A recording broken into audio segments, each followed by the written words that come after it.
እንዴት ሰነበታችሁ የተወደዳችሁ ተመልካቾቻችን። ከአማራ ሚዲያ ኮርፖሬሽን በዚህ ሰዓት በቀጥታ ስርጭት ወደ እናንተ የሚደርሰው የሰሞነኛ ዝግጅታችን ተጀምሯል። ዛሬም ሁለት ርዕሰ ጉዳዮችን እያነሳን ከእናንተ ጋር ቆይታ እናደርጋለን።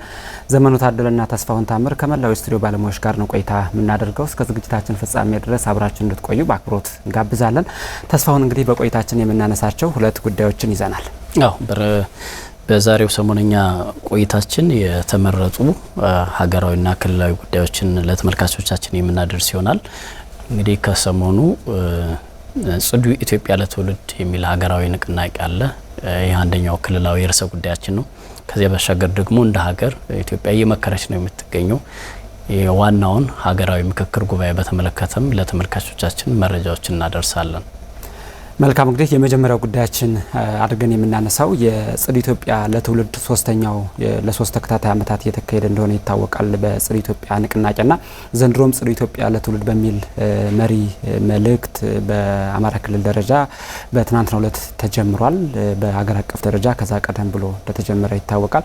እንግዲህ ባለፉት 3 ዓመታት ትልቅ ዓላማ ይዞ ትልቅ ሀገራዊ ዓላማ ይዞ የተጀመረ ሀገራዊ ንቅናቄ እንደሆነ ይታወቃል።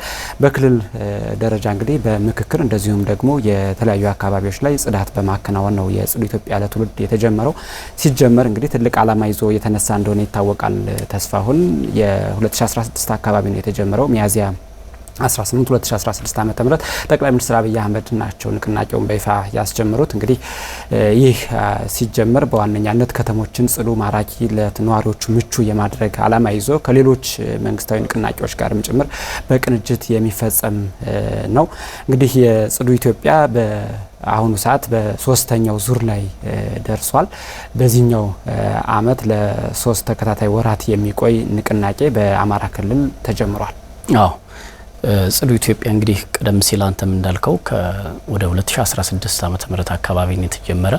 አሁን የሶስተኛው ንቅናቄ መርሃ ግብር ነው። በዘንድሮ አመትም ጽዱ ኢትዮጵያ ለትውልድ በሚል መሪ ሀሳብ ነው እንደ ሀገር ንቅናቄው የተጀመረው። በአማራ ክልልም እንግዲህ በትላንትናው ዕለት በይፋ ስራውን የማስጀመር ተግባራት ሲከናወኑ ነበር። በክልሉ አካባቢ ጥበቃ ባለስልጣንም የተለያዩ ውይይቶች ተካሂደዋል። የጽዳት መርሃ ግብርም እንዲሁ ተካሂዷልና እንግዲህ በተለይም የኢትዮጵያ መንግስት አካባቢን ጥበቃን በተመለከተ በሰጠው ልዩ ትኩረት ባለፉት አመታት የአረንጓዴ አሻራ መርሃ ግብር ትግበራን ጀምሮ ሌሎችም የተለያዩ የአረንጓዴ ልማት ስራዎች እየተከናወኑ ነው የሚገኙት። በተለይም ደግሞ በከተሞች አካባቢ የተጀመሩ የወንዝ ዳርቻና የኮሪደር ልማቶችም የጽዱና ንጹህ አካባቢን የመፍጠር አካል ተደርገው በትኩረት እየተሰራባቸው ነው የሚገኘው። በተለይ በከተሞች አካባቢ ከተሞችን ለነዋሪዎች ምቹ እና ተስማሚ የማድረግ ስራዎች እየተከናወኑ ነው የሚገኙና ይህ የአካባቢ ጥበቃ ስራ በተለያዩ አካላት የሚከናወን ነው። በተለይም የበጎ ፈቃድ አገልግሎት ነው በአብዛኛው ተግባራዊ እየተደረገ የሚገኘውና በክረምት ወቅት በተለይም እንግዲህ ክረምት ያው የተለያዩ የጎርፍና ተያያዥ ችግሮች አሉ። ከዚያ ጋር ተያይዞ ደግሞ የሚመጡ ሰው ሰራሽና ተፈጥሯዊ አደጋዎች አሉ። እነዚህን ከመከላከልም የአካባቢ ጥበቃ ስራዎች በየአካባቢው ተጠናክረው ቀጥለዋል። በተለይም ደግሞ በከተሞች አካባቢ እነዚህ አካባቢን ጽዱ የማድረግ አካባቢ ለነዋሪዎች ምቹና ተስማሚ የማድረግ ስራዎች በማህበረሰቡ በመንግስት የተለያዩ ተቋማት የስራ ኃላፊዎችና በባለሙያዎች ታግዞ እየተከናወነ ነው የሚገኝ ዘሚ። እንግዲህ ጽዱ ጎዳና ኑሮ በጤና በሚል መሪ መልእክት ነው ከ3 ዓመት በፊት የተጀመረው ንቅናቄ። ተስፋሁን ንቅናቄው አዲስ አበባ ላይ ሲጀመር የተለያዩ የህብረተሰብ ክፍሎችን በበጎ ፈቃድ የዲጂታል ቴሌቶንን ጨምሮ በአንድ ቀን 50 ሚሊዮን ብር ለዚህ ዓላማ ሲባል በተለይ አዲስ አበባ ከተማ ላይ ለሚገነቡ የተለያዩ መጸዳጃ ቤቶችና ከተማዋን ጽዱ የማድረግ ፕሮጀክቶች በዲጂታል የቴሌቶን ተጀምሮ ከዛ በኋላ በየአመቱ በተለያዩ የሀገሪቱ አካባቢዎች ተስፋፍቶ አሁን ላይ ሁሉም ክልሎች ሁሉም ከተማ አስተዳደሮች ላይ እየተገበረ ያለ እንደሆነ ይታወቃል።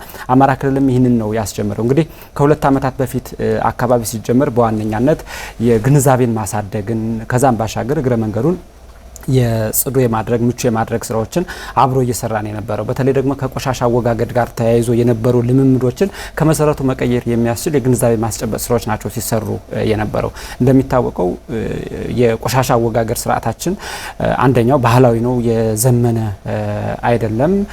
ከዚህም ባሻገር መልሰን መጠቀም የምንችላቸውን ምርቶች ጭምር የምናስወግድበት መንገድ ብዙም ስርዓት የሌለው ብቻ ሳይሆን ከተሞች አካባቢ የተጠራቀመ ቆሻሻ በየመንገዱ እንድንመለከት እንደዚሁም ደግሞ የተፈጥሮ ሀብቶችን ውሃዎች፣ የመንገድ ዳር ቦዮችም ጭምር በቆሻሻ የሚዘጉበት አካባቢ ለመንቀሳቀስ ለማለፍ በተሽከርካሪ በእግርም ለመንቀሳቀስ አስቸጋሪ የነበሩ መንገዶች ናቸው። እንዲህ ያሉ ልምምዶችን መቀየር የሚያስችል ነው የነበረው። በመጀመሪያው አመት እንግዲህ በተለይ ከአየር ብክለት፣ ከውሃማ አካላት ብክለት፣ እነዚህ ከፕላስቲክ አወጋገድ ጋር የተያዙ ጉዳዮች በስፋት ተሰርቶባቸው ነበረ። በህዝብም ደረጃ አንተም እንዳነሳው በበጎ ፍቃድ የሚከናወን ነው። አሁን በመጀመሪያው አመት ብቻ ወደ 7.3 ሚሊዮን ህዝብ የተሳተፈበት ነው የነበረው። አሁን ይሄ በሁለተኛው አመት ወደ 15 ሚሊዮን እያደገ መጥቶ ዘንድሮም ደግሞ በሚቀጥሉት 3 ወራት በሚኖረው ንቅናቄ በክልል አቀፍ ደረጃ በጣም በርካታ በጎ ፍቃደኞች የሚሳተፉበት በጎ ፍቃደኞች ተብሎ ብቻ ሳይሆን ይህንን የሚያስተባብሩ በቅንጅት የሚሰሩ ተቋማትም አርያ የሚሆኑ ተቋማትም ጭምር እንዲፈጠሩ የሚደረግበት ነው።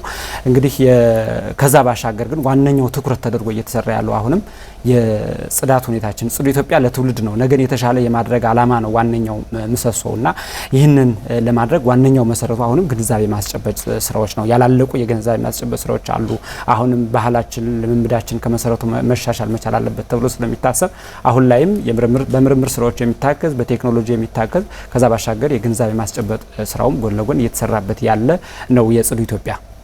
እንደዚህ አይነት ስራዎች በተለይም ደግሞ የቆሻሻ አያያዝና አወጋገድ ስርዓቱ አንተ እንዳልከው ባህላዊና በጣም ዘመናዊ መንገዶችን ያልተከተለ ነው። እሱም ደግሞ እንግዲህ የጤና ባለሙያዎች እንደሚሉት አብዛኞቹ ተላላፊ በሽታዎች የሚከሰቱት እና ማህበረሰቡን ተጠቂ የሚያደርጉት የግልና የአካባቢ ንጽህና የቁጥጥር ስራዎች ማነስ እንደሆነ ነው የሚገልጹትና ንጽህና ለራስ ነው፣ ንጽህና ለቤተሰብ ነው፣ ንጽህና ለአካባቢ ነው፣ ንጽህና ለሀገር ነውና እንደዚህ አይነት ኢኒሼቲቮችን ባህል አድርጎ ማስቀጠል ያስፈልጋል። አሁን ላይ በተለይ በከተሞች አካባቢ የሚስተዋሉ የደረቅና የፈሳሽ ቆሻሻ አወጋገድ ስርዓቱ እንደምንመለከተው በጣም ኋላ ቀር የሆነ ነውና ለዚህ ደግሞ እያንዳንዱ ማህበረሰብ ከቤቱ ልክ ቤቱን በየቀኑ በየለቱ እንደሚያጸዳው እንደሚጎበኘው ሁሉ አካባቢው ከውጭ ላይ ደግሞ በዚያ ያለውን አካባቢ ማጽዳት ያስፈልጋል። አካባቢው ዙሪያው ግቢው ካልጸዳ ዙሮ በበሽታ የሚጠቃበት ሁኔታ ስለሚከሰት እንደነዚህ አይነት ኢኒሼቲቮችን አጠናክሮ ማስቀጠል ያስፈልጋል። ዘሚ እንግዲህ በትላንትናው ዕለት በአማራ ክልል የአካባቢ ጥበቃ ባለስልጣን ከሚመለከታቸው የስራ ኃላፊዎች ጋር ይህንን ጽዱ ኢትዮጵያ ለትውልድ የሚለውን ንቅናቄ በተመለከተ ውይይትና የአካባቢ ጽዳት ስራዎችን አከናውኗል። እዚያ ላይ የተገኙ የስራ ኃላፊዎች ምን አሉ፣ በመድረኩ የተገኙ የተላለፉ መልእክቶች ምንድናቸው የሚለው አጭር ሀሳብ አዘጋጅተናል። እሱን ተከታትለን ደግሞ ወደ እናንተ እንመለሳለን።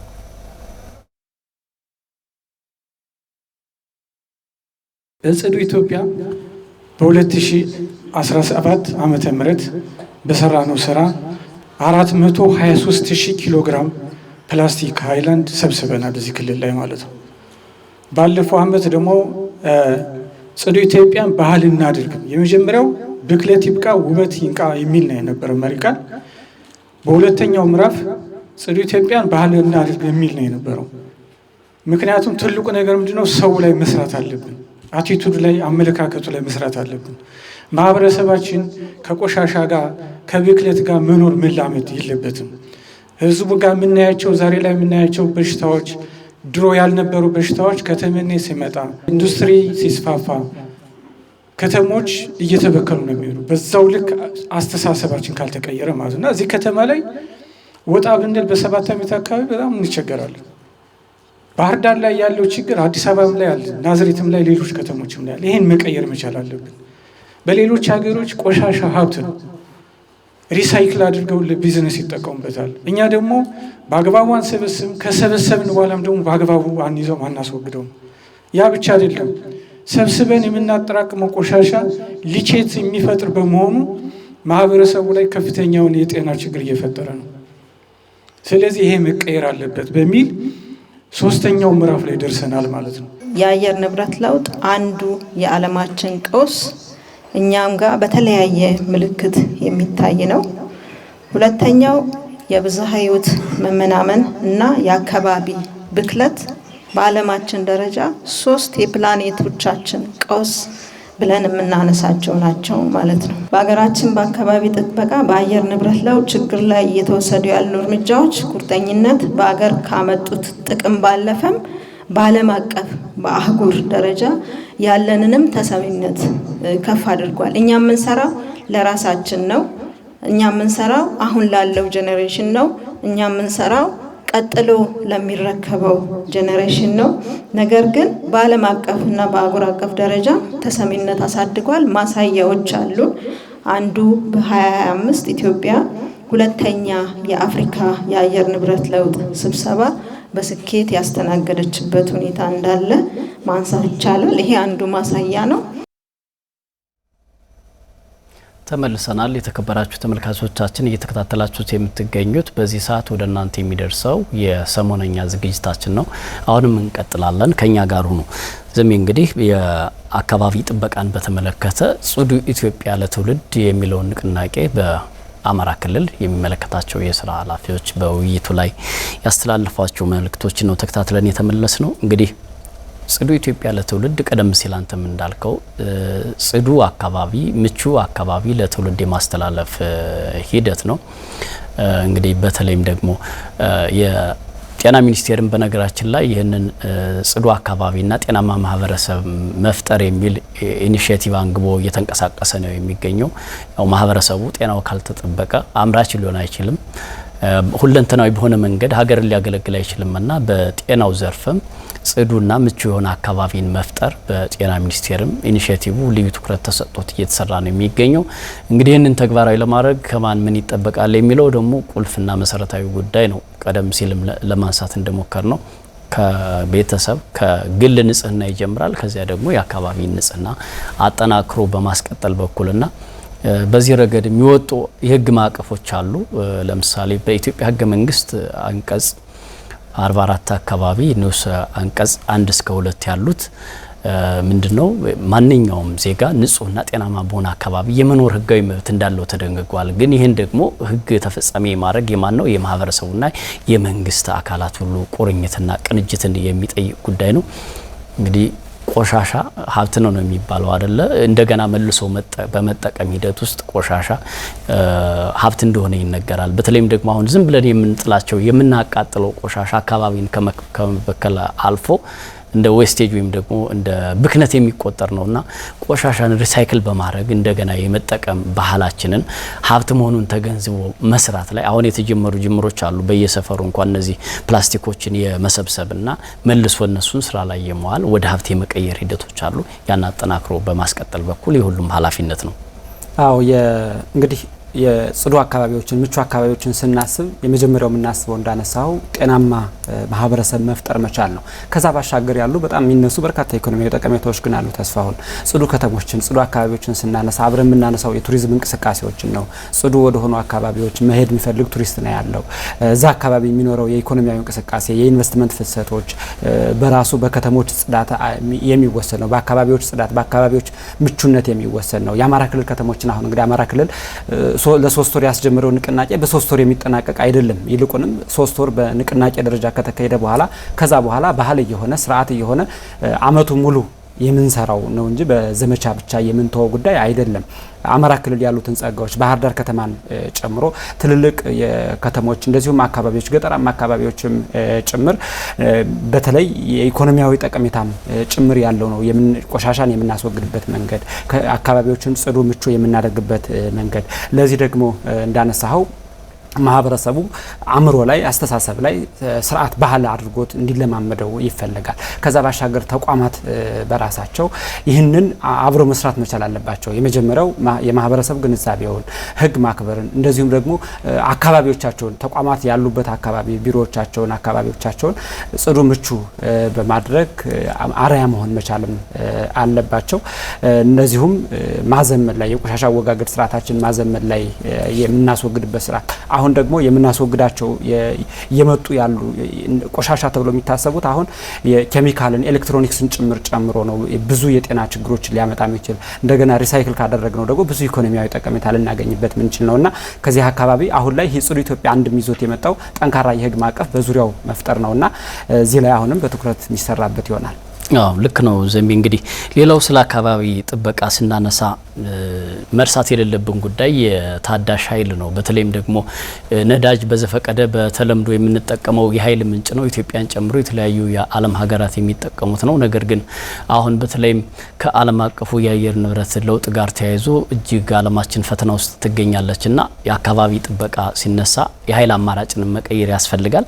እንግዲህ ከዚህ አንጻር ኢትዮጵያ በተለይም የተለያዩ ኃይል አማራጮች አሏት። ከ60 ሺህ ሜጋዋት በላይ የኤሌክትሪክ ኃይል ለማመንጨት እንደሚያስችሉ ነው ጥናቶች የሚያመላክቱት። ከጂኦተርማል ኢነርጂ ወይም ከከርሰ ምድር ኢነርጂ፣ ከፀሐይ ኃይልና ከንፋስ ኃይል ይህን ያክል ሜጋዋት የኤሌክትሪክ ኃይል ማመንጨት የሚያስችሉ የኃይል አማራጮች እንዳላት በጥናት ተለይቷልና አካባቢ ጥበቃን ስናስብ ደግሞ በዚህ ለአየር ንብረት ለውጥ የሚያጋልጡ ሁኔታዎችን በመቀየር ሌሎች የኃይል አማራጮችንም ከመጠቀም እንደሚገባን ልንረሳው ወይም ልንዘነጋው የማይገባ ጉዳይ እንደሆነ ነው የሚገለጸው። እንግዲህ ወደ ቀጣዩ ርዕሰ ጉዳያችን ልንሸጋገር ነው ተመልካቾቻችን። ካፍታ በኋላ ደግሞ ተመልሰን እንገናኛለን። አሁንም ከኛ ጋር ሁኑ።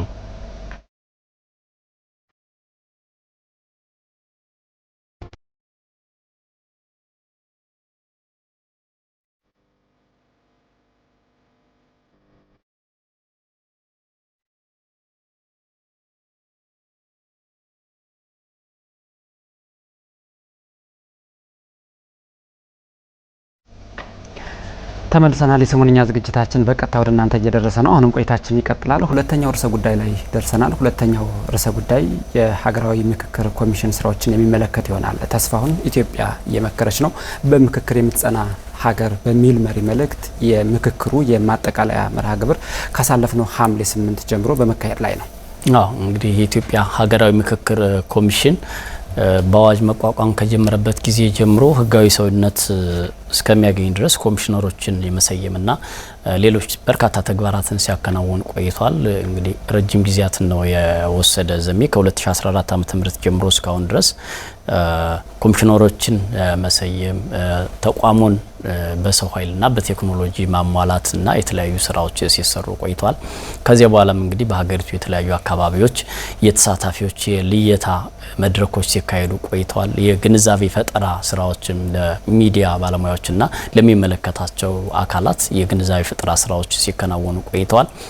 ከዚያ በኋላም እንግዲህ የአጀንዳ ልየታ በጣም ሰፊውን ጊዜ ወስዶ የነበረው ደግሞ የአጀንዳ ልየታ ከተሳታፊዎች ልየታ በኋላ የአጀንዳ ልየታ ተግባራት በክልሉ የተለያዩ አካባቢዎች ሲከናወኑ ነበር።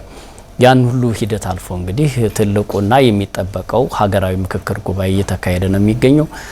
ከሰሞኑም እንግዲህ ተመካካሪዎቹ አዲስ አበባ ገብተው በእነዚህ በተመረጡ 8 ዋና ዋና አጀንዳዎች ላይ እየመከሩ እየተነጋገሩ ነው የሚገኙት። ከሰሞኑም እንግዲህ የሀገራዊ ምክክር ኮሚሽነር መሐመድ ድሪር የሀገራዊ ምክክር ጉባኤውን አስመልክተው ሂደቱ ምን ይመስላል የሚሉ ሀሳቦችን መግለጫ ሰጥተው ነበርና ባለፈው ሐምሌ 13 ቀን ነው መግለጫውን የሰጡት። እንደምናስታውሰው እንግዲህ ለእያንዳንዱ አጀንዳዎቹ 8 እንደሆኑ ይታወቃል። 500 ተመካካሪዎች ተመድበዋል። ከዚህ ውስጥ እንግዲህ ንዑሳን ቡድኖችም ተደራጅተው ነው የሚገኙት። እያንዳንዱ ቡድን ደግሞ 50 ተመካካሪዎች ያሉባቸው ወደ 10 ንዑስ ቡድኖችን አቅፏል። በአጠቃላይ እንግዲህ ወደ 80 ንዑሳን ቡድኖቹ ነው በእነዚህ ሀሳቦች ላይ እየተነጋገሩ ነው የሚገኙት። ከዚያ ባሻገር ደግሞ ወደ 160 የሚሆኑ አማካሪዎችና ወደ 156 የሚደርሱ የቃለ ጉባኤ ጸሐፊዎችና ሌሎችም አካላት በዚህ ሀገራዊ ምክክር ጉባኤ ላይ የራሳቸውን ድርሻ እየተወጡ ይገኛሉ። ዋነኛው ነገር እስከዛሬ ያለፈበት ሂደት ነው ምክክሩን ውጤታማ የሚያደርገው። ተስፋሁን እንግዲህ በአዋጅ 1265 2014 ዓ.ም ከተቋቋመ በኋላ ባለፉት 4 ዓመታት የምክክር ኮሚሽኑ በርካታ ስራዎችን ሲሰራ ነው የነበረው።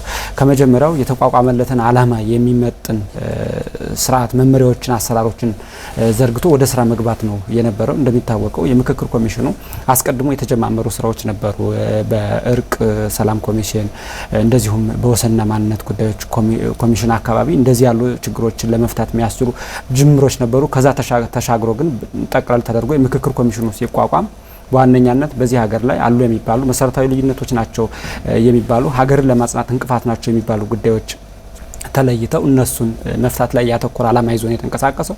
በተለይ ኢትዮጵያ በየጊዜያቱ የገጠሟትን ወቅታዊ ችግሮች በጊዜያዊነት ከመፍታት ተሻግራ ዘላቂ በሆነ መንገድ ሀገርን የመገንባት ሂደት እንዲቋቋም ነውና ዋነኛው ዓላማው ያንን ሊመጥን የሚችል አሰራሮችን ባለፉት 4 ዓመታት ሲከውን ነው የቆየው። ተስፋውን እንግዲህ ዋነኛው ጉዳይ በምክክሩ ሂደት ለዛሬው ሐምሌ 8 ጀምሮ እየተካሄደ ላለው ምክክር 8ቱ ለተመረጡ አጀንዳዎች መነሻ የሚሆኑ ሂደቶችን ጤናማ ሂደቶችን እንዲያልፍ ማድረግ ነው። በዚህ በኩል ኮሚሽኑ ላለፉት 4 ዓመታት በጣም ብዙ መድረኮችን ያከናወነ የመጀመሪያው አጀንዳዎችን፣ ሀሳቦችን የህዝቡ ፍላጎት ምንድነው፣ የህዝቡ ተስፋ ምንድነው፣ የህዝቡ ስጋት ምንድነው፣ መሰረታዊ ጥያቄዎቹ ምንድናቸው የሚሉ ጉዳዮችን ከታች ከማህበረሰቡ ጀምሮ ይዞ የማጠቃለል ጉዳይ ነው የነበረው። አሁን እነዚህ ለምሳሌ በምስሉ ላይ አሁን እየተመለከትናቸው ያሉ የምክክር ሂደቶች ከታች ጀምሮ የተመጣባቸው ናቸው። የዛሬ አይደሉም፣ ከአሁን በፊት ሲከናወኑ የነበሩ ናቸው። በሁሉም ክልሎች በሁሉም አካባቢዎች ማህበረሰቡ ከታች ጀምሮ እንዲወያይ፣ ጥያቄዎችን እንዲያነሳ፣ ተስፋዎችን እንዲሰጥ፣ ስጋቶችን እንዲያነሳ እድል ተሰጥቶት ነው የነበረው። ከዛም እንደገና በሂደት ወኪሎቹ በየደረጃው ባሉ ወኪሎች አማራ ክልልን ጨምሮ በዚህ የምክክር ሂደት ውስጥ ሁሉም ክልሎች አልፈዋል። ይሄ ብቻ ሳይሆን አዲስ አበባ ከተማ እንደ ከተማ ራሱን ችሎ ከዛም ባሻገር የፌዴራል ተቋማት ላይም ጭምር ሀሳባቸው ተሰምቷል። ከዛ እንደገና በወኪሎቻቸው ነው ለዛሬው የምክክር ሂደት የደረሱት። በዚህ ሂደት ውስጥ ከ200 ሺህ በላይ ሰዎች ምክክር አድርገዋል። አጀንዳዎች ተሰብስበዋል። እነዚህ አጀንዳዎች ደግሞ ማጠቃለል እነዚህ የተዘረጉ የተሰበሰቡ አጀንዳዎች እንዲሆኑ ማድረግ ላይ ሲሰራ ነው የቆየው። በጣም ብዙ የሃይማኖት አባቶች ተወያይተዋል። የመገናኛ ብዙሃን ባለሙያዎች የምክክር ኮሚሽኑን ስራ ሊያግዙ የሚችልበት ሂደት ላይ ስልጠናዎች ተሰጥተዋል፣ ውይይቶች ተደርገዋል። ከዛም ባሻገር አጀንዳዎቹን ከዛ በኋላ በየፈርጁ በየአይነታቸው የማደራጀት ስራ ተሰርቶ ነው በጠቅላላው የየራሳቸው ንዑስ ጉዳዮች ቢኖራቸውም ተደምረው ግን 8 ዋነኛ ምሰሶ የሆኑ አጀንዳዎች የተለዩት ተስፋው። አዎ እንግዲህ ኢትዮጵያ ሀገራዊ ምክክር ኮሚሽን ባሳለፋቸው ሂደቶች የተለያዩ ተዋናዮችን አካቷል። በተለይም ደግሞ በምክክር ሂደቱ ሀሳብ የማንሸራሸርና አጀንዳዎችን የመለየት ሂደት ሲሰራ ቆይቷል። በዚህ ሂደት የሲቪል ማህበረሰብ ሂደት ወጣቶች፣ የሃይማኖት አባቶች እንዲሁም ዲያስፖራዎችና ሌሎችም የማህበረሰብ ክፍሎችና ሁሉም አካላት በየደረጃው መሳተፋቸውን እናስታውሳለን። ዘሜና እንግዲህ ሀገራዊ ምክክር ኮሚሽን ምንድነው እንግዲህ እንደ ሀገር ሊያመጣ የሚችለው ነገር የሚለውን ነገር ማንሳት ተገቢ ይሆናል ብዬ አስባለሁ። በተለይ ከዚህ በፊት ይነሱ የነበሩ የተለያዩ ችግሮች አሉ።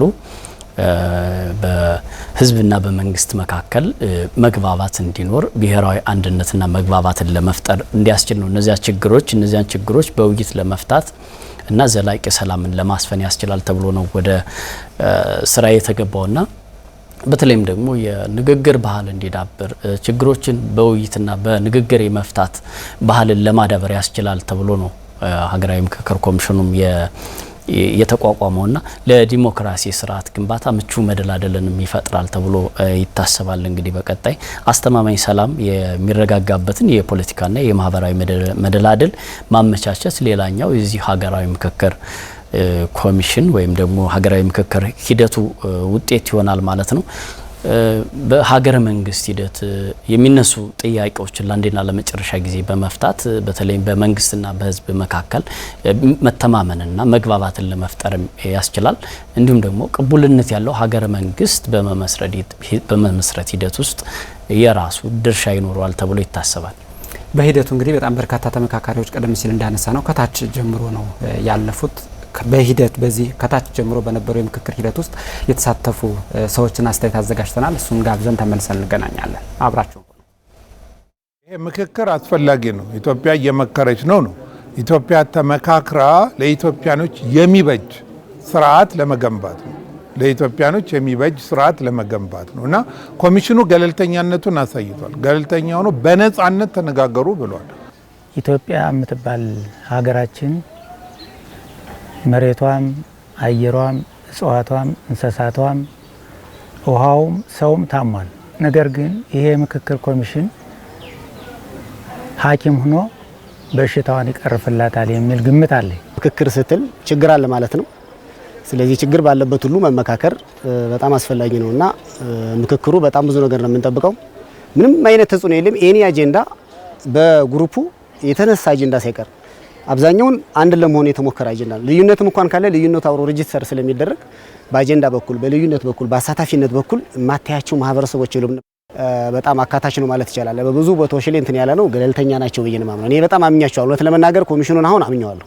የገጠመንን ችግር ለመውጣት ዋና ቁልፍ መንገዳችን ይሄ ነው። የሌሎች ሀገራትንም ታሪክ ብትወስድ ይሄንን ነው የሚያሳየው። በጦርነት ምንም መፍታት አይቻልም። ምንንም መፍታት በጦርነት አይቻልም። በምክክር በውይይት ነው የሚፈታው።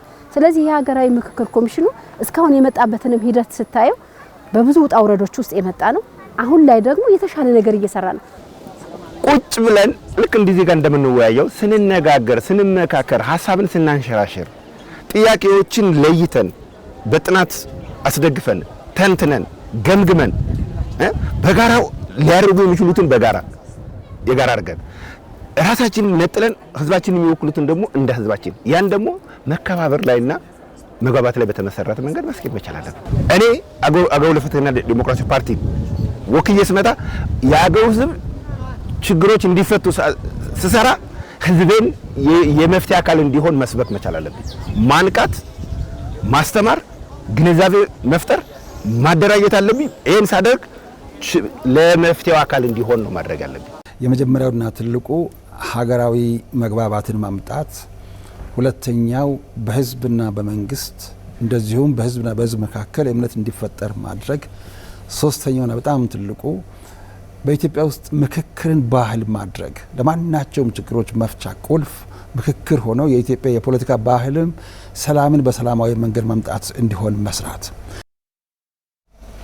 ሰሞነኛ መሰናዷችን ወደ እናንተ መድረሱን ቀጥሏል። የተከበራችሁ ተመልካቾቻችን ዘሜ እንግዲህ ቀደም ሲል ተከታትለን የተመለስ ነው ከዚህ በፊት በባህር ዳር ከተማ በተካሄደው ሀገራዊ ምክክር መድረክ የተሳተፉ የማህበረሰብ ክፍሎች የሰጧቸው አስተያየቶች ነበሩ። እንግዲህ ዋናው አንደኛው የሀገራዊ ምክክሩ መርህ አሳታፊነት ነውና የተለያዩ ማህበረሰብ ክፍሎችን ተመልሰናል። በምክክሩ ምንድነው በመግባባት በንግግር ሂደቱ ያስተላለፏቸውን ሀሳቦች ነው የተከታተል ነውና የፖለቲካ ፓርቲዎችም እንዲሁም ደግሞ የሀገራዊ ምክክር ኮሚሽን ኮሚሽነር ዶክተር ዮናስን ነው ተከታትለን የተመለስ ነው። አዎ እንግዲህ ዋነኛው የምክክሩ አንደኛው መሰረት ተደርጎ የሚወሰደው አካታችነት ነው። ከአካታችነት ጋር በተያያዘ በብዙ አይነት የማህበረሰባዊ መሰረት ያላቸው ማህበረሰባዊ ባክግራውንድ ያላቸው ሰዎች ሀሳባቸው እንዲደመጥ ተደርጓልና ይሄ በጣም ትልቅ ነገር ነው። አሁን የሰማናቸው የህብረተሰብ ክፍሎችም በዚህ ሂደት ያለፉ ናቸው። ሌሎችም በምንም አይነት መንገድ ልዩነት ሳይኖር አካታች ሀሳቦች እንዲደመጡ ተደርጓል። እዚህ ሀገር ውስጥ ብቻ ሳይሆን ወጣም ተብሎ በነገራችን ላይ የዲያስፖራው ማህበረሰብም ስለ ኢትዮጵያ የወደፊት ጣፋንታ እንዲመክር ተደርጓል። እንግዲህ ዋነኛው የምክክሩ ዓላማ የነበርንበትን ልምምድ መቀየር ነው። በተለይ ደግሞ ይሄ ወደ ኃይል እርምጃ ያመዘኑ የፖለቲካ ባህሎችን ማስቀረትና በኢትዮጵያ ላይ ዘላቂ ሀገረ መንግስት የመገንባት ዘላቂ ሀገር የመገንባት ምሰሶን ማስቀመጥ ላይ ያለመ ነው የኮሚሽኑ ስራና ለዚህ ደግሞ መሰረት የሚሆኑት አንደኛው የአካታችነት ነውና አካታችነቱ በተለያየ መንገድ የሚገለጽ ሆኖ ግን በብዙ መንገድ አሁንም 4000 ተወያዮች ናቸው እየተወያዩ ያሉት። 4000ም የአንዱ የሌላውን ሀሳብ እንዲሰማ ግን ሀሳቡ ደግሞ እንዲካተትለት እንዲደመጥለት በሚያደርግ መንገድ ነው እየተካሄደ ያለው ተስፋሁን። ይሄ ደግሞ እንግዲህ እስካሁን የመጣንባቸውን በተለይ ደግሞ ውስጣዊ ችግሮቻችን ለውጭ ጥላቶች ምናልባትም መግቢያ በር የሚሆኑ ውስጣዊ ችግሮቻችን በውይይት የመፍታት የፖለቲካ ባህልን ማዳበር ምንችልበት ነውና ይሄ ትልቅ ግብ ነው። ተስፋሁን አሁንም እየተደረገ ያለው ውይይት ከመጀመሪያው ጀምሮ ሐምሌ 8 ከተጀመረበት ጊዜ ጀምሮ የተለያዩ ሂደቶችን ነው እያለፈ ያለው። ጤነኛ የሆነ መንገድ ነው እየተከተለ ያለው ተስፋሁን እንግዲህ ከትናንት ጀምሮ ደግሞ የተለያዩ የምሁራንም ጭምር እየተገኙ ሀሳብ እየሰጡበት ነው ያለው። ተወያዮች ላይ በየዘርፉ በተሰበሰቡ አጀንዳዎች ላይ ጥልቅ ምርምር ያካሄዱ ጥልቅ ልምድ ያላቸው ሰዎችም ደግሞ ተገኝተው ተመካካሪዎች በበቂ ግንዛቤ ላይ የተመሰረቱ ሀሳቦችን እንዲያሸራሽሩ ድል እየተፈጠረ ነው ያለው። ተስፋሁን አዎ የተለያዩ አካላት ናቸው እየተሳተፉ የሚገኙት። በተለይ እንግዲህ ችግሮች ሲያጋጥሙ አለመግባባቶች ሲያጋጥሙ እንደ ሀገራችንም እነዚያ ችግሮች በምን ይፈታሉ የሚለው ሀገር በቀል የግጭት አፈታት ዘዴዎች አሉ። ሽምግልና፣ እርቅና ሌሎችም በሀገሪቱ የተለያዩ አካባቢዎች ማህበረሰቡ የራሱ የሆነ ግጭትንና አለመግባባትን የሚፈታባቸው መንገዶች አሉና ይህ የሀገራዊ ምክክር ኮሚሽንም እንደ ሀገር በተለያዩ ዓለም አቀፋዊ ሀገራት ተሞክሮ ውጤታማ የሆነ ነውና በተለይ እንደዚህ ሀገራዊ ምክክር እንደ ኢትዮጵያ ብዝሃነት ላለባቸው ሀገሮች ችግሮችን በዘላቂነት ይፈታል ተብሎ ይታሰባል። ዘሜ እንግዲህ በዚህ ሂደት የተለያዩ አካላት ነው ተሳትፎ ያደረጉና ከሰሞኑ ደግሞ እንግዲህ በአዲስ አበባ ዋናው ሀገራዊ ምክክር እየተካሄደ ነው የሚገኘው። የዚህ የሀገራዊ ምክክር ጉባኤው ሂደቱ ምንድነው የሚመስለው የሚለውን ፕሮፌሰር መስፍን አርአያ ከሰሞኑ መግለጫ ሰጥተዋል። እሱን መግለጫ ተከታትለን ደግሞ እንመለሳለን። ከሐምሌ 8 ከመክፈቻው ጀምሮ እንግዲህ አንዴ 500 በተለይ ደግሞ አሁን ከሐምሌ 13 ጀምሮ 50 ላይ ተከፋፍለው ከ50 ደግሞ ወደ 10 ቡድን ላይ ሆነው የመጀመሪያው የሀሳብ ማመንጨትና ማጠናቀር ሂደትን ሲያካሂዱ ቆይተዋል። ሂደቱ በጣም ጥሩ ነበር። በተለይ 10 ላይ ሲገናኙ 4000ዎቹ ወደ 400 ገደማ ላይ ሲከፋፈሉ አንደኛ እንደ ልብ መቀራረብ ይችላሉ፣ በደንብ መተዋወቅ ይችላሉ፣ የተሰጧቸውን አጀንዳዎች በትክክል ማብላላት ይችላሉ። ስለዚህ ተከባብረው ተነጋግረው ተደማምጠው ወደ ሀሳብ ማጠናቀር ሂደት እንዲሄዱ የሚያስችላቸው አካሄድ ነበር የነበረው እና ውጤቱ እጅግ በጣም ጥሩ ነው። በዛሬው ዕለት ደግሞ ዛሬው ዕለት ሙሉ ቀን ፓኔል ኦፍ ኤክስፐርትስ የምንላቸው በሀገር ላይ ትልቅ በተለያዩ ዘርፎች በፌዴራሊዝም ይሁን በታሪክ ይሁን በማንነት ጉዳይ ይሁን በአጠቃላይ ብዙ እውቀት ያከማቹ ወንድም እህቶቻችን ልዩ የሆነ ግብአት ሊሆንላቸው የሚችል መረጃዎቻቸውን ሊሰጧቸው ዛሬ ደግሞ 8 ቦታ ላይ ተከፋፍለው ሲቀርቡላቸው ነው የከረመው የዋሉት። ይሄ ካለቀ በኋላ ከነገ ጀምሮ እንደገና ወደ 50 ላይ ይሄዱና እነኛ 10ዎቹ ያጠናቀሩትን ሪፖርቶቻቸውን ለ50 ቡድኖቻቸው ያቀርባሉ። ስለዚህ 50 ቡድን ማለት በሚገባ በ10 ቡድን የተብላሉት ለ50 ይቀርቡና 50ዎቹ በሚገባ በአስተውሎት ካብላሏቸው በኋላ ራሳቸውን ለሚቀጥለው ወለል ለ250ዎቹ ያዘጋጃሉ ማለት ነው። ስለዚህ በሚቀጥሉት ቀናት የ50ዎቹ ስራቸውን ከጨረሱ በኋላ በሚቀጥለው ሳምንት የ250ዎቹ ወይም እነኛ 4000 ተሳታፊዎች 16 ቦታ ላይ ተከፋፍለው የሚቀጥሉት ሂደት ነው የሚሆነው። እንግዲህ እስካሁን ሂደቱ በጣም እንግዲህ ሰዎችን በግል ደረጃ እያገኛችሁ ይመስለኛል።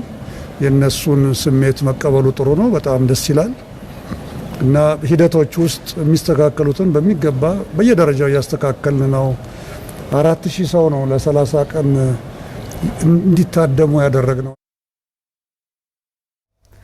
ተመልሰናል። ፕሮፌሰር መስፍን አርአያ የሰጡትን ሀሳብ ነው ተስፋውን ተከታትለን የተመለስ ነው። እንግዲህ ሐምሌ 16 ወይም በትናንትናው ዕለት ነው ይህንን መግለጫ የሰጡት። በየጊዜው የሚቀያየሩ ጉዳዮች ወይም ስለሚኖሩ ማለት ነውና እንግዲህ እሳቸው ምክክሩ ጤናማ ሆኖ እየተካሄደ እንደሆነ አንስተዋል። ዋነኛው የዚህ ምክክር ጉዳይ እንግዲህ ከራስ ባሻገር የኔ ከምትለው ጥያቄ ባሻገር ያሉ የሌሎችን ሀቆችን የመረዳት ኢትዮጵያን ማዕከል ማድረግ የወል ጉዳዮች ላይ ማተኮር ነው። እንዲህ ያለ ነገር ነው ሀገር የሚገነባው በሚል እሳቤ ነው እየተካሄደ ያለው። ተስፋውን እሳቸውም እንግዲህ የምክክር ሂደቱ ጤናማ ሆኖ ሰዎች ሀሳባቸውን አሁን ካሁን በፊት ከታች ተሰብስበው የመጡ አጀንዳዎች ከተደራጁ በኋላ እነዚህ 4 ሺዎቹ የማጠቃለያ ውይይት ነው ያደረጉባቸው ያሉት። እንዲያም ሆኖ ግን የበሰሉ ሀሳቦች እንዲመጡ በታች በንዑስ ቡድኖች ጀምሮ ዋና ቡድኖችም ጭምር ተደራጅተው ውይይቶች እየተደረጉ እንደሆነ ያነሱበት ነው የነበረው። አዎ እንዳልከው ነው ዘሚ። እንግዲህ በዚህ ሂደት በርካታ ተሳታፊዎች አወያዮች በተለያየ ዘርፍ እውቀትና ክህሎት ያላቸው ተሳታፊዎች እንዳሉም ሲገልጹ ነበርና ሂደቱ መልካም የሚባል እንደሆነም ፕሮፌሰር መስፍን ሲያነሱ ነበር። እንግዲህ ሀገራዊ ምክክር ያው ስለ ሀገር ነው፣ ስለ ሀገር አንድነት፣ ስለ ብሔራዊ መግባባትና ስለ መተማመን እንዲሁም ሌሎች ሀሳቦችን ነው። በዚህ ሂደት ደግሞ ተሳታፊዎችም አሉ ዘሚ። እንደውም የሚያስገርመው ከሰሞኑ በማህበራዊ ሚዲያም እንዲሁም በተለያዩ መገናኛ ብዙሃን ሲገለጽ የነበረው ተሳታፊዎችም እዚሁ አካባቢ ልጆቻቸውን የመገላገል የመውለድ እድል አጋጥሟቸዋል። ምክክርና ኮሚሽን የሚል ስያሜም ተሰጥቷቸዋል። በዚህ ታሪካዊ ሂደት የተወለዱ ልጆች እና ተሳታፊዎችም አሉ በዚህ ሂደት። እስኪ እዛ ሀገራዊ ምክክር ጉባኤው ላይ እየተሳተፉ የሚገኙት የህብረተሰብ ክፍሎች ደግሞ ምን አሉ የሚለውን ተከታትለን እንመለሳለን። ህዝቡ ተወያይቶ ለኛ ይበጀናል። ድሮም ደግሞ ያባላንና የሚያጣሉን ነገር ደግሞ እነሱን ተወያይተንባቸው በምክክርና በመስማማት ወደፊት እንድንቀጥል ለመጪው ትውልድ ተተኪ ትውልድ ሲመጣ እንደበፊቱ እኛ በነበርንበት የመጠላላትና የዋስ ወዳድነት ያውሎ እንዲቀር ይሄ ትልቅ ጅማሮ ነው ብዬ ነው የምወስደው። ለምን ታይቶ የማይታወቅ ነው። እንግዲህ ኢትዮጵያ በጣም ወደ ተሻለ ደረጃ እየሄደች ነው። ለረጅም ጊዜ የምታገኙት ሰላም፣ መረጋጋት፣ ልማት አብሮ ተካተው ይመጣሉ ማለት ነው። ምክንያቱም ዲያሎግ ራሱ የሚለው ከግሪክ የሚመጣው ምንድነው? መነጋገር ማለት ነው። ተነጋግሮ ሎግ እንደ ቋንቋ ተጠቅሞ ያንን ነገር መፍትሄ ወደ ማምጣት ማለት ነው። ስለዚህ ይሄንን ነገር በቀላል ነገር እንዲታይ አልፈልግም። ለኢትዮጵያ ብቻ አይደለም የሚሆነው። ይሄንን አዋቅተን አሳልጠን ውጤታማ አድርገን ስናመጣ ለዓለም ነው የምናበረክተው። በሰከነ ሁኔታ በመግባባት በመተሳሰብ በመረዳዳት ሁኔታዎችን ገምግመን ወደ ተሻለ ሁኔታ ቀጣዩ ትውልድ ሊረከባት የሚችላት ኢትዮጵያን መሰረቷን ለመጣል የሁሉ ኢትዮጵያዊ ከየቦታው ጎርፎ መጥቶ ለአንድ ዓላማ ለአንድ ኢትዮጵያዊነት ፍቅር እየሰራን የምንገኘው ማለት ነው። አሳታፊነቱ ላይ ምንም ጥያቄ የለም። አሳታፊ ነው። ሁሉም በየራሱ በገባው ልክ በሀሳቡ መጠን ሀገርን ያድናል ወይ ደግሞ ለሀገር ይበጃል ብሎ ያለውን ሀሳብ እየሰጠነ ያለው እና እስካሁን ያለው ሂደት እንግዲህ በጣም መልካምና ጥሩ ነው። አንድ የሆነ አዲስ ነገር የምናይበት፣ አዲስ ነገር የምንጠብቅበት፣ ሀገር ላይ አዲስ ነገር አዲስ ተስፋ የሚታይበት ሂደት ነው እንግዲህ እስካሁን ድረስ ያለው። ውይይቱ በጣም አሳታፊ፣ ግልጸኝነት፣ መብቱ በተከበረበት ባህሉን፣ ቋንቋውን፣ እሴቱን የሚገልጽበት ልዩ ልዩ ጥያቄዎች ይኖራሉ። ያን ደግሞ ሁላችንም ተመካክረን ተወያይተን አዲስዋን ኢትዮጵያ ለመፍጠር ሁሉም ህብረ ብሔራዊ መላ ኢትዮጵያ ትንሿ ኢትዮጵያ ማለት ይቻላል ሁሉም ሰው መጥቶ በነጻነት ሀሳባችንን እየገለጽንና እየተወያየን እንገኛለን። በጣም ደስ ይል ነው። ወደፊት የሚመጣው እድል እንግዲህ በጣም ሁሉን ያሳተፈ እምነቱን፣ ሃይማኖቱን፣ ቋንቋውን፣ ባህሉን፣ እሴቱን ያሳተፈ አዲሷን ኢትዮጵያ እንፈጥራለን የሚል ትልቅ ተስፋ የሚሰጥ ውይይት ነው። በውይይቱ ላይ ሁሉም በነጻነት እየተሳተፈ ነው። የሄድንበት ያለው ሂደቱ በጣም ጥሩ ነው። እንደገና ከብሔር ብሔረሰቦች ጋር እዚህ ጋር ተገናኝተን መመካከር ማለት ትልቅ ነገር ነው። መመካከር ማለት ያው በግንዛቤ ያክል እንኳ ምከረኝ ሲባል ማዳመጥ ነው። ምከረኝ ሲባል ማዳመጥ ነው እና አርስቱ ራሱ በጣም የሚያስደስት ነው። ምክክር የሚለው ቃላቱ ራሱ ከመጀመሪያው ስንወስደው በጣም የሚያስደስት ነው። ለምን ምከረኝ ብሎ ሰው ማዳመጥ መደማመጥ መቻልን የሚያሳይ ነው ብዬ ነው የምለው። ስለዚህ ካሉ ቀናት ጀምረን እስካሁን በመጣንበት ሂደቶች እኔ በጣም በበኩሌ በጣም ደስተኛ ነኝ። በምክክር ሂደቱ የተሳተፉትን ነበር ተከታትለን ተመለስ ነው። ተስፋሁን እንግዲህ የዛሬው ጉዳያችን የሚመስሉ በርግጥ የምክክር ስራዎች አሁንም እንደቀጠሉ ናቸው። በምክክሩ ሂደት የሚኖሩ አዳዲስ ጉዳዮችን ቢኖሩ በሌሎች ዝግጅቶቻችን የምንዳስ ነው የሚሆነው። የዛሬ ሰሞንኛ ጉዳያችን እንግዲህ በዚህ ነው የምናጠናቅቀው። ሁለት ርዕሰ ጉዳዮችን ያነሳንበት ነው የነበረው። የመጀመሪያው የጽዱ ኢትዮጵያ ንቅናቄ በአማራ ክልል መጀመሩን አስመልክተን፣ እንደዚሁም ሁለተኛው የምክክሩን ሂደት የዳሰስንበት ነው የነበረው። ዘመኑ ታደለና ተስፋሁን ታምር ከመላው የስቱዲዮ ባለሙያዎች ጋር ከእናንተ ጋር ቆይታ አድርገናል። ለነበራችሁ አብሮነት እናመሰግናለን። ጤና ይስጥልን።